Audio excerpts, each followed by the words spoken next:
noite. Então, primeiro eu gostaria de fazer uma apresentação de você, se você me permite, que nós estamos muito contentes de ter você aqui conosco, Dr. Humberto Schubert.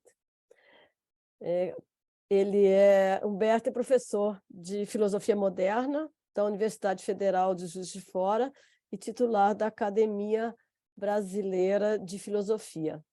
É escritor prolífico em diversas áreas do saber, incluindo metafísica, cultura, religião, espiritualidade, ética, política e história. E é membro da Sociedade Espírita Primavera e organizador do Estudo Filosófico Espírita. Humberto, nós gostamos de ter você nesse estudo aprofundado do Espiritismo, nos trazendo essa visão filosófica que é tão difícil para, pelo menos, para muitos de nós que somos da área de ciências não humanas. Então, eu acredito que você vai dar uma grande contribuição e é uma grande honra ter você conosco. Eu não podia deixar de mencionar o carinho que eu tenho por você indiretamente, apesar de não nos conhecermos pessoalmente. O carinho que vem de uma pessoa querida que chegou uma vez aqui na minha casa para passar uma semana. E a quem eu prezo muito. Então, eu agradeço a Sueli Caldas Schubert, tua avó, por ter me dado tantas luzes na vida e a todo o nosso grupo, porque foi uma professora para nós também. Então, esse agradecimento vai para você e para ela que deve estar nos ouvindo de onde ela estiver. Muito obrigado por estar conosco e dedicar essa hora para nós. A Poxa, palavra é obrigado. sua. Eu que agradeço e com certeza, né? Essas nossas referências históricas, né? Tanto aquelas pessoas que a gente nem chega a conhecer de fato, né? E conhece pelos livros, conhece hoje em dia por uma palestra gravada, quanto essas presentes, né? Que a gente observa de perto e inspiram a gente a seguir nessa jornada, que não é uma jornada fácil, não é uma jornada convidativa, né? A da divulgação do espiritismo, a da vivência do espiritismo, né? São muitos convites para abandonar, poucos para ficar, e quando a gente fica, né, é trabalho, basicamente, é tudo muito difícil, embora existe uma gratificação que é assim insuperável, que é a gratificação interior mesmo, né, do sentimento, uma gratificação do espírito, né, satisfeito consigo mesmo. Quando a gente aprende a ter isso, né, tudo vale a pena. Pois bem, o tema de hoje é um dos temas, obviamente, centrais do espiritismo. Você comentou, né, no começo, a dificuldade de se desenvolver uma compreensão plenamente filosófica desses temas centrais e que às vezes são temas muito filosóficos, né? Existência de Deus, adorar a Deus é uma concepção, uma vivência religiosa. Conhecer a Deus ou pensar qual é o conceito de Deus, pensar o que é Deus, que foi o que Kardec fez até mais do que adoração, né? É filosofia. Então, essa é uma diferenciação muito importante que a gente já tem que começar a fazer logo de saída. Quando a gente faz a leitura do Livro dos Espíritos, particularmente, e das introduções dos outros livros de Kardec, a gente vai perceber que ele está muito mais preocupado com filosofia do que com religião. Está muito mais preocupado, em outras palavras, em entender do que em reagir, cultuar ou prestar algum tipo de ritual em homenagem ao divino, tá? E não obstante, essa dimensão que a gente chama de dimensão religiosa do espiritismo está também muito presente em Kardec, porque resulta do entendimento, resulta do raciocínio, da vivência, uma adoração que não é uma adoração religiosa num sentido normal. Não é uma adoração, por exemplo, de um culto, nem de um ritual, nem de um sacramento, nem com altar, nem com sacerdote. Que tipo de adoração é a adoração promovida pelo Espiritismo? É a adoração intelectual, é a adoração moral. É o sujeito contemplando as leis da vida e encontrando nas leis da vida a sublimidade, a perfeição de um inteligente, bondoso e amoroso Criador. É o sujeito agindo moralmente e vendo que a vida tem mais sentido, que o coração é mais pleno e que as ideias, hoje tão frequentes, de extermínio da própria vida, de desvalor da vida, de desprezo pelas gerações futuras, né? Desprezo pelos os bebês, né? Pelo futuro, né? Expresso muito na forte militância em favor do aborto, em favor da redução de filhos, não só o problema do aborto, mas a ideia da redução de crianças, né? De se evitar ter crianças, né? Os casais sem filhos, as pessoas que nunca chegam a ter relacionamento, nunca chegam a formar família, nunca chegam a desejar e pretender ter crianças, né? Então, esse fenômeno, ele é um fenômeno também subproduto do materialismo, porque depende de uma visão de mundo em que, naturalmente, a vida não vale tanto a pena.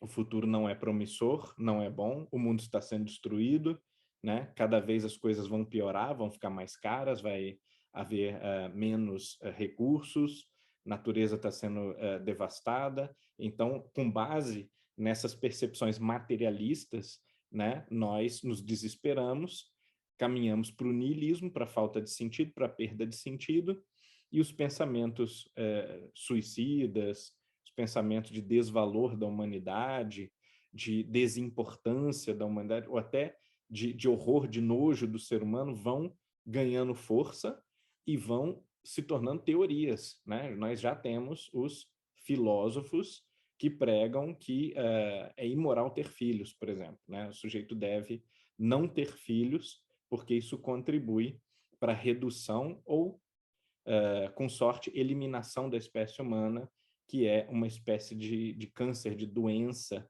que infesta o planeta Terra, né? Que prejudica o planeta Terra. Então, nós, entrando mais especificamente no tema do livre-arbítrio, nós observamos que até mesmo a nossa concepção filosófica da vida e do mundo, as nossas ideologias, a nossa visão de como as coisas estão, se nós somos mais pessimistas, se nós somos mais otimistas, não vem, como nós geralmente pregamos, apenas de uma questão de enxergar, mas principalmente de uma questão de escolha. Nós optamos viver a vida com lentes, né? Colocando o óculos escuro, onde tudo fica sombrio, ou colocando uma lente cristalina e luminosa que, inclusive, ilumina a vida, colore a vida, deixa a vida mais alegre, mais feliz.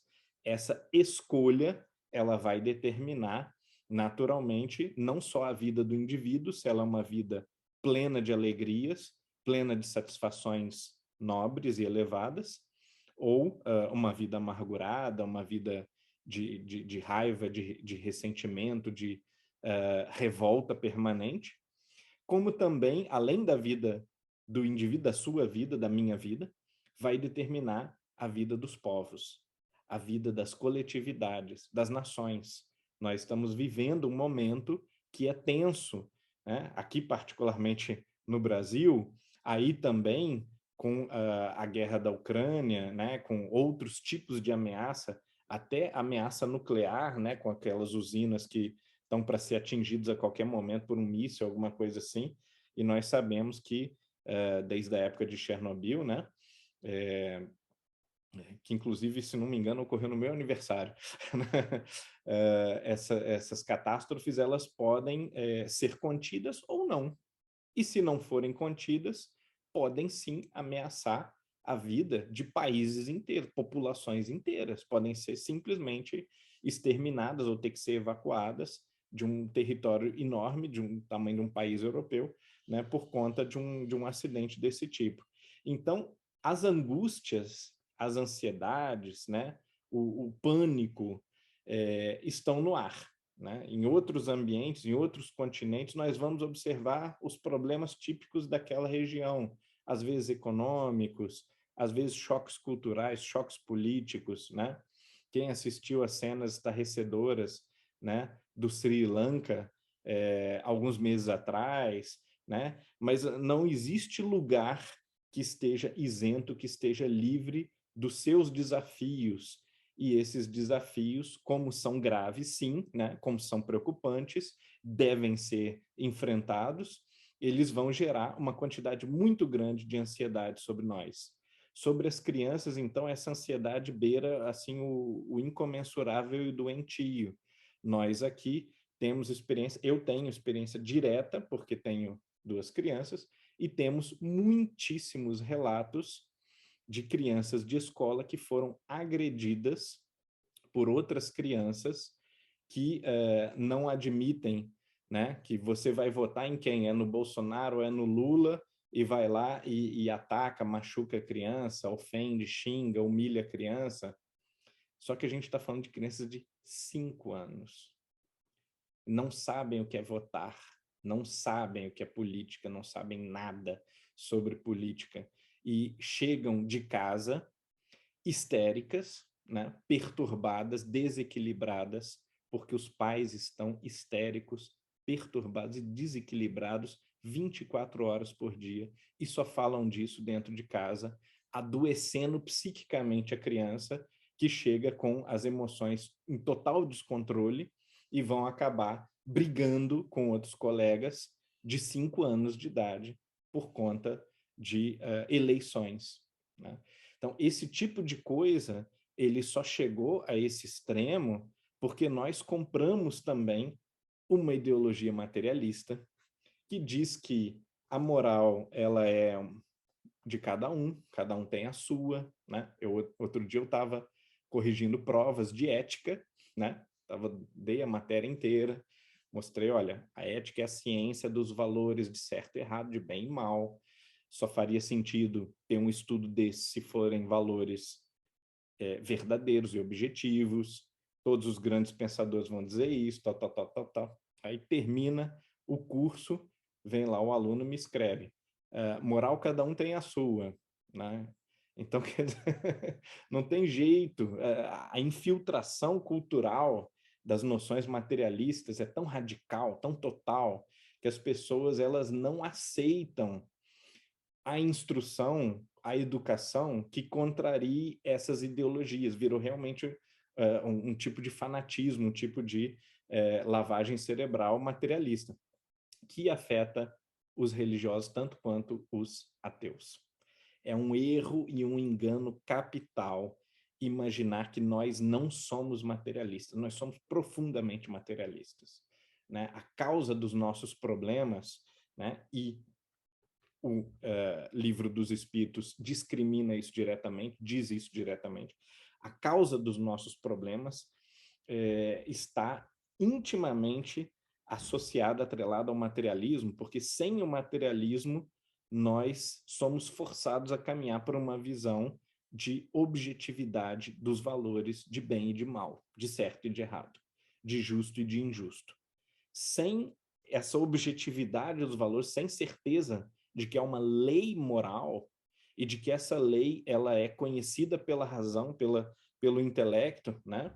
Ela é encontrada pelo próprio espírito em si mesmo e que não faz diferença se você é da Indonésia, do Peru, da Nigéria ou da Rússia, né? É a mesma lei moral. Essa crença, desde Platão, né? Platão disse isso com todas as letras, do jeito que eu estou falando. Sem essa crença é impossível ser moral.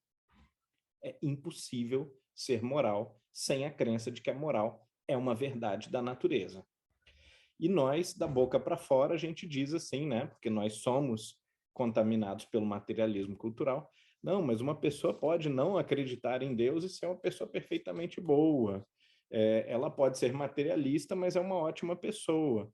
Pode ser um ótimo cidadão, pode ser uma pessoa instintivamente boa, com bons sentimentos, com boas inclinações. É claro que pode ser, mas ela não pode conscientemente ser uma pessoa que busca o bem, porque isso não faz sentido na visão de mundo dela. É irracional a pessoa acreditar que a vida é um acidente de choque material, que não existe lei moral, mas eu vou ser bom assim mesmo a todo custo e me sacrificar pelo bem. né? Vou aceitar minha cruz e beber veneno como Sócrates, ou ir para a fogueira como Joana d'Arc ou como Giordano Bruno, porque, sei lá, né? Não tem motivo nenhum, mas mesmo assim eu acho que é legal, né? Quer dizer, seria irracional e jamais o materialismo produziu um mártir, jamais produziu um herói, jamais produziu alguém que fizesse sacrifícios extremos em favor do bem coletivo, né? Só é logicamente sustentável você fazer um sacrifício extremo ou um esforço extremo quando você acredita que existe um fundamento para aquela moralidade é verdadeira, não é inventada, não é a moralidade da sua cultura, do seu país, que os seus pais te deram, né? Essas que são crenças eminentemente materialistas, e é a partir dessa forte convicção de que a moralidade existe e de que ela é eterna, né? Que ela é imortal, que ela transcende a vida terrena, e de que a minha vida não é prioritariamente essa vida terrena, mas que eu também transcendo a vida terrena, a existência mundana. É só a partir do conjunto dessas crenças que o sujeito é capaz de se motivar para fazer o impossível, para negar a própria dor, negar o próprio sacrifício e ser torturado, como, por exemplo, Giordano Bruno foi torturado por 1 ano. Passou 1 ano sendo torturado, né? Sendo que ele seria liberado se ele pedisse desculpas, né? Essa era a exigência. Não era uma retratação completa, não era queimar todos os livros, ele bastaria pedir desculpas e ele seria liberado, né? Como todos os processos quase inquisitoriais, né? Joana d'Arc é a mesmíssima coisa. Se ela tivesse se desculpado, se ela tivesse dito, olha, pode ser que eu tenha errado um pouco aí, né? Coisa que qualquer pessoa hoje ruim, né? Ela consegue fazer, né? Pessoas assim, às vezes sem caráter, elas têm assim esse gesto de falsa humildade, né? Baixam a cabeça e tal, pedem desculpa, né? E o problema é que esses grandes heróis da história, eles tinham convicção absoluta de que eles não estavam errados e de que o compromisso deles era com Deus. Como é que eu posso remover um compromisso com Deus, um compromisso divino, um compromisso eterno da consciência da pessoa e esperar que essa pessoa vá até os últimos limites das possibilidades e vá além do limite do possível e faça o impossível, o incrível, o inacreditável? Então, não é que o mundo materialista é um mundo de pessoas malignas, né? Aquele vilão de filme, de desenho animado que fica esfregando as mãos com uma risada maligna. É quando as pessoas pensam na ausência de moralidade, elas pensam nisso, né? Numa ideia muito, muito infantilizada. Mas o mundo sem moralidade, o mundo que o materialismo produz, bem-vindos. É esse mundo aqui que a gente vive. É um mundo meio... Tem as suas belezas, tem as suas, seus encantos, mas é um mundo meio horrível, assim, é um mundo meio vazio, é um mundo meio sem sentimento, onde a gente está sozinho na multidão, onde ninguém vai atacar a gente, nem cuspir na gente, nem matar a gente, porque não precisa, porque a sociedade está funcionando mais ou menos bem, mas ninguém também vai fazer gestos gratuitos de gentileza, de afeto, de caridade o tempo todo. Então, há uma contradição muito grande entre aquilo que a gente prega como sendo uma sociedade aparentemente bem-sucedida, que é a sociedade moderna de hoje, e esse vazio existencial que leva uma grande quantidade de pessoas nessa sociedade a odiar a humanidade, né? As pessoas têm ódio da humanidade, acham que a humanidade é nojenta, é uma coisa que se acabasse faria pouca diferença, ou faria um bem para o planeta Terra, para as outras espécies. A pessoa cogita suicidar se ficar doente, ou idosa, ou um pouquinho inválida, né? Quer dizer, começar a ter um princípio paralisia, alguma coisa assim, né? O suicídio é uma opção imediatamente disponível, porque a vida ela só tem valor se houver bem-estar. E nós, no nosso materialismo um pouco falso, assim, um pouco despistado, né? Estou falando assim, nós, pessoas religiosas, espiritualizadas, tá? No nosso materialismo despistado, a gente segue essa doutrina de que a vida só vale a pena se houver bem-estar.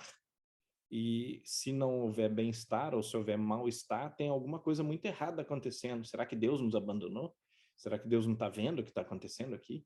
Né? Como que pode, né? Com as coisas estão tão ruins, eu estou tão cheio de dificuldades, de dores, de problemas, de decepções, de traições, de pessoas próximas.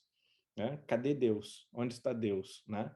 Essa crise, ela é uma crise que só acontece porque a gente, no fundo, não acredita na mensagem espiritual. A gente não acredita no que foi dito por Confúcio, Lao Tzu, Sócrates, Platão, Zoroastro, Buda, Jesus. Basicamente, todo mundo, todos os grandes mestres espirituais disseram para a gente que esse era o mundo do sofrimento. Esse não era o mundo do bem-estar. Não era o mundo onde a gente ia comer bem todo dia, ia se divertir, ia sair para dançar, ia para a praia nas férias. Esse não é o mundo do bem-estar. Esse é o mundo do sofrimento. Se é o mundo do sofrimento e nós estamos agindo apenas em favor do bem-estar e acreditamos que a sociedade é uma sociedade do bem-estar perpétuo, a conta vai explodir em algum outro lado inesperadamente. De algum ângulo, a coisa vai começar a dar errado, né? Na melhor das hipóteses, se você conseguiu bem-estar material, social, respeito, admiração, a carreira for bem, você pode sentir um vazio existencial terrível. Você não sabe nem por quê, de onde que vem, né? Uma ausência de tudo, uma falta de sentido. E nós temos visto crianças sentindo isso. Crianças que acham que a vida não tem sentido, que viver não vale a pena, que elas não têm por que estarem vivas. Né? Quando você vê uma criança de 10 anos com esse tipo de crise, com esse tipo de problema, a gente dá conta de que por trás das aparências do bem-estar existe uma doença aí bem desenvolvida, né? Existe um mal moral muito bem desenvolvido. Agora, é claro, pode ser também que a gente fracasse em alcançar o bem-estar, que é o que acontece mais nos países mais pobres, né?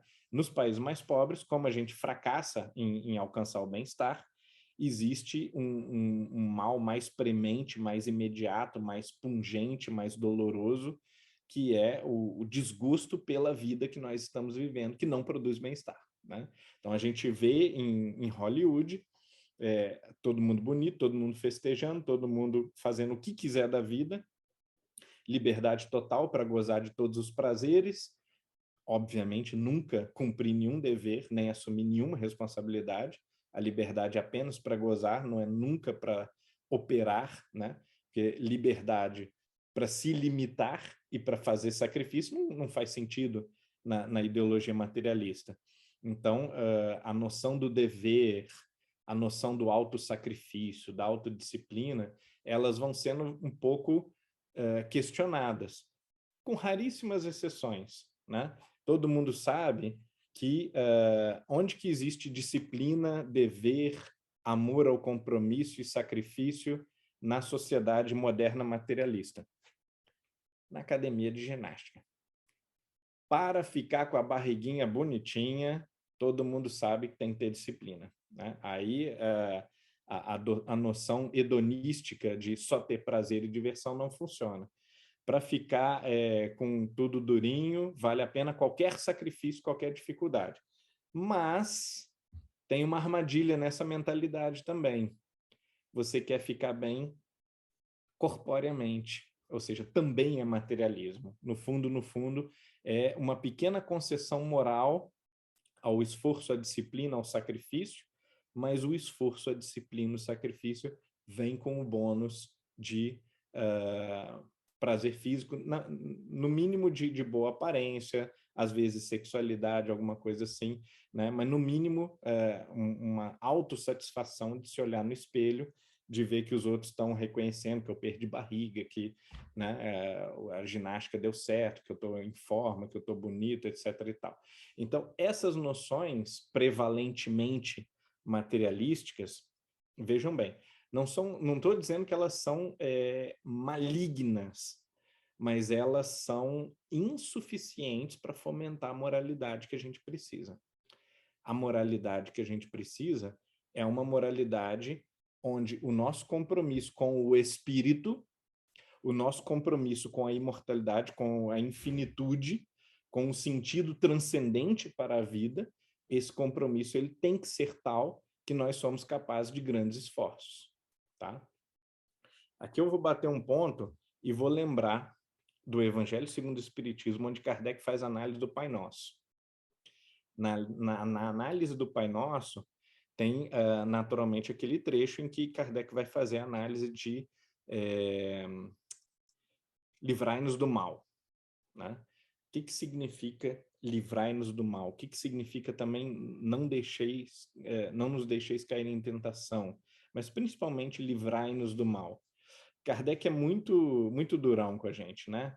Na contramão absoluta da mentalidade materialista, que quer afastar alguém, afastar os problemas, afastar as dificuldades, as dores, né? Kardec diz o seguinte: sendo que nós somos a fonte primária do mal que nos afeta, é preciso entender que no momento que a gente sabe a diferença entre o bem e o mal, nós somos culpados por escolher o mal.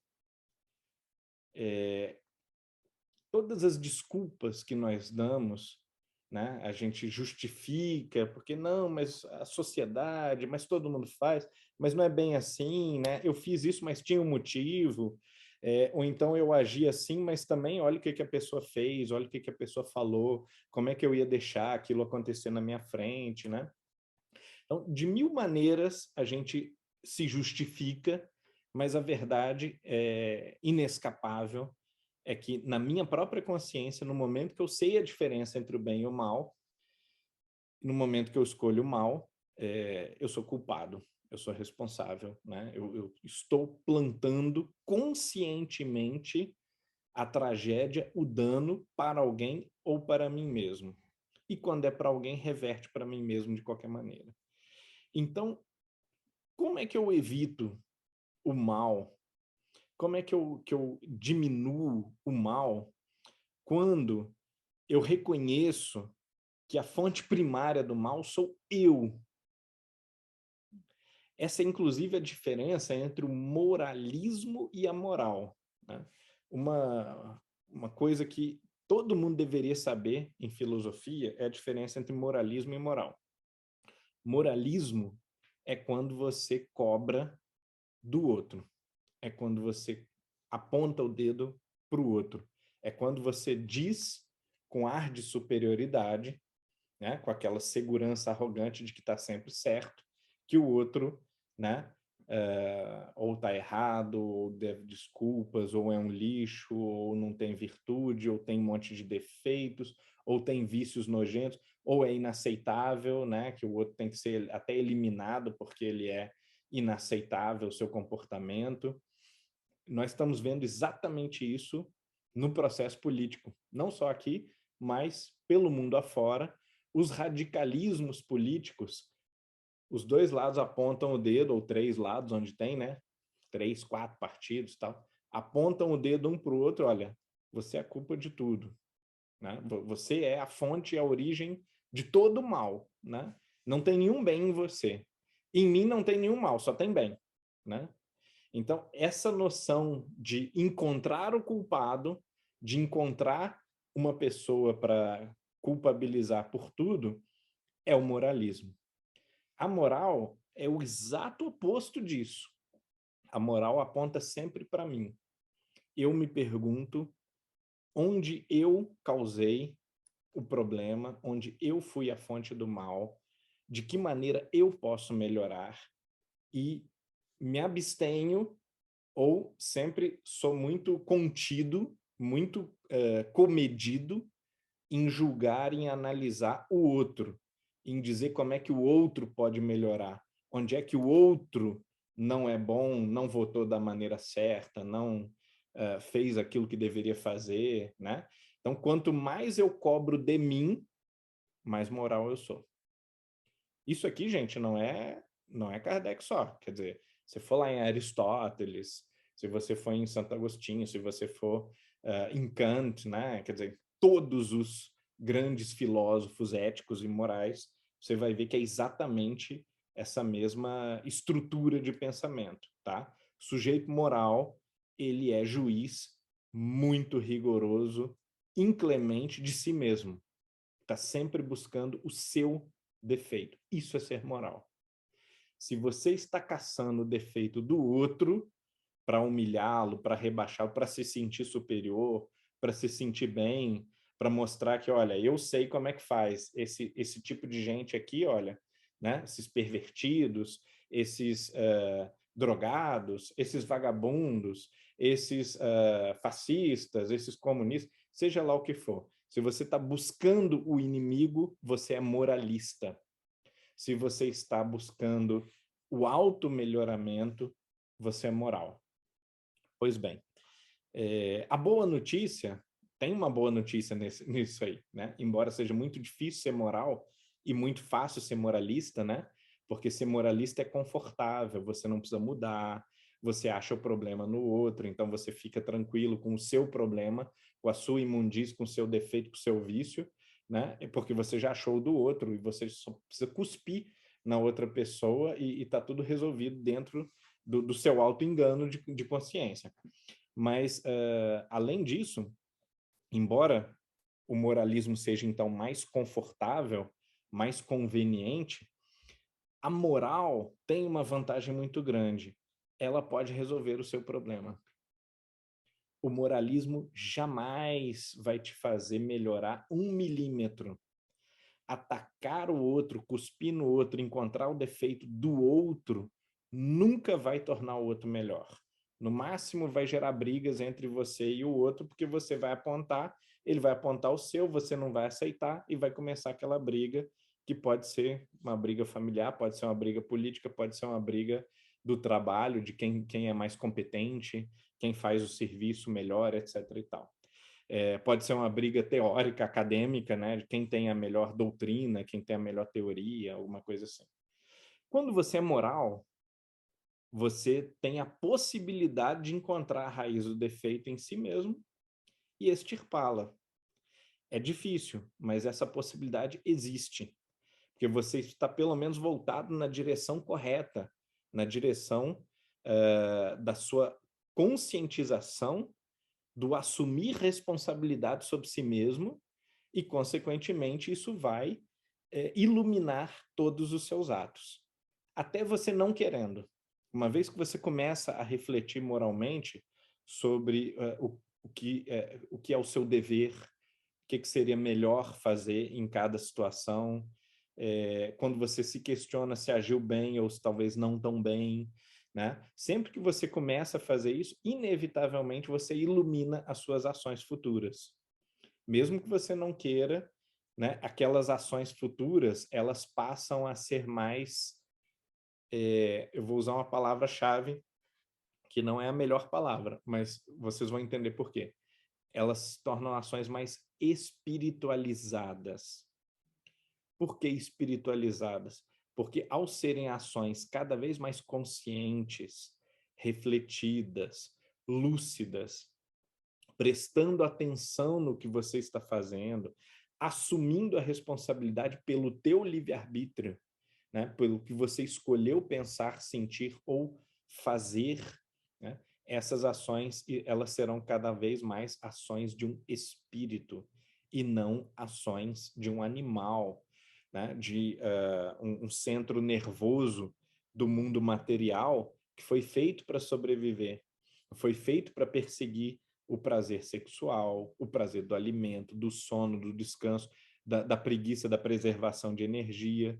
Foi feito para ser meio paranoico, porque Porque quando o bicho está andando na selva, ele ouve qualquer som, pode ser o quê? Pode ser um galho que o vento partiu e caiu, pode ser um macaco andando lá no alto da árvore, pode ser um tucano que pousou num galho, o galho rachou, pode ser um monte de coisa, mas pode ser um tigre, né?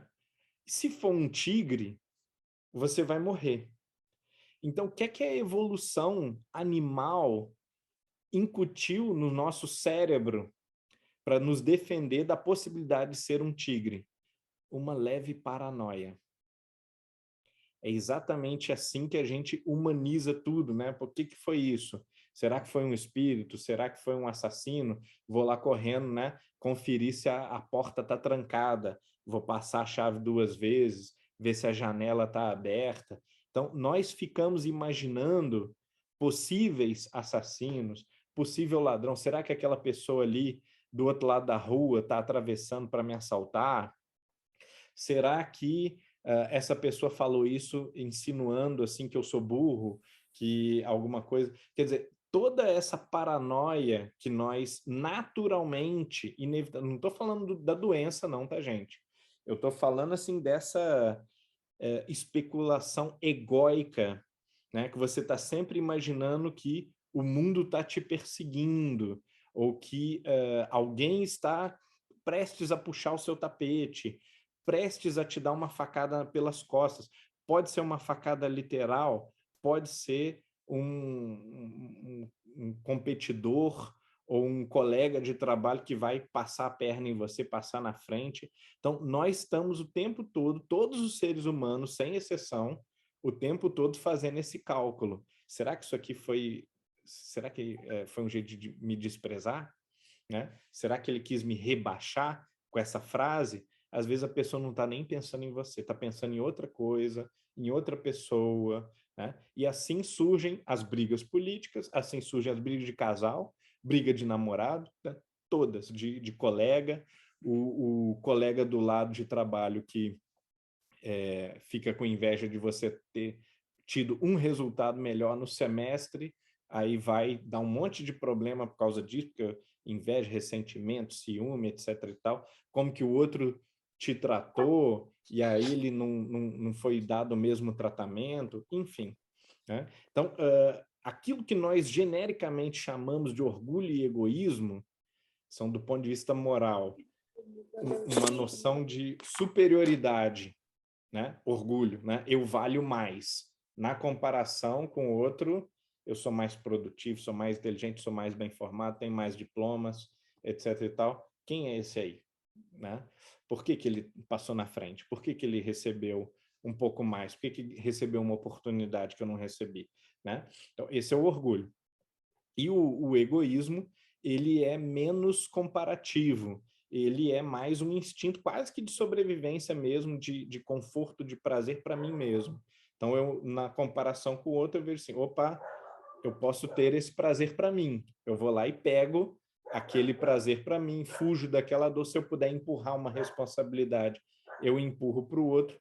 Mas tem menos a ver com essa noção comparativa. Então, o orgulho já quase que é uma sofisticação social, né? É você na escala social da competição. O egoísmo não, é mais vital, né? Quer dizer, eu quero o prazer e quero fugir da dor. E se eu tiver que compartilhar a dor, eu tento jogar para ele.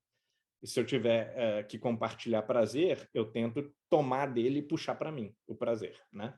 Então, quer dizer, esses mecanismos que a vida coloca em todos os animais para a sobrevivência, eles, quando nós somos seres inteligentes, eles estão sujeitos ao estímulo da fantasia. A gente fica fantasiando coisas que não são rigorosamente verídicas, não são exatamente às vezes o que está acontecendo, mas a gente fantasia isso por estímulo também desses instintos básicos, né, animais. Que é ser espírito? Ser espírito é basicamente ser livre, ter a capacidade, né, libero arbítrio, né, quer dizer, capacidade de arbitrar livremente, de escolher livremente, sem essa compulsão do instinto, do automatismo ou das paixões, que são emoções e instintos, só que intelectualizados de uma maneira errada, de uma maneira primária e infantil, porque associados a fantasias, associados a preconceitos e opiniões que não são rigorosamente verídicos. Então, a única forma de nós nos libertarmos dessa escravidão em relação às paixões é nós nos instruindo, observando por que estamos fazendo cada escolha, entendendo e tomando consciência de por que nós fazemos cada tipo de escolha e quais são as escolhas adequadas, as escolhas inadequadas, as escolhas promotoras de felicidade e as escolhas promotoras de infelicidade, desgraça e sofrimento. Enquanto a gente não tiver esse discernimento, essa clareza, nós não teremos livre-arbítrio pleno. Nosso livre-arbítrio é uma capacidade de escolher no escuro.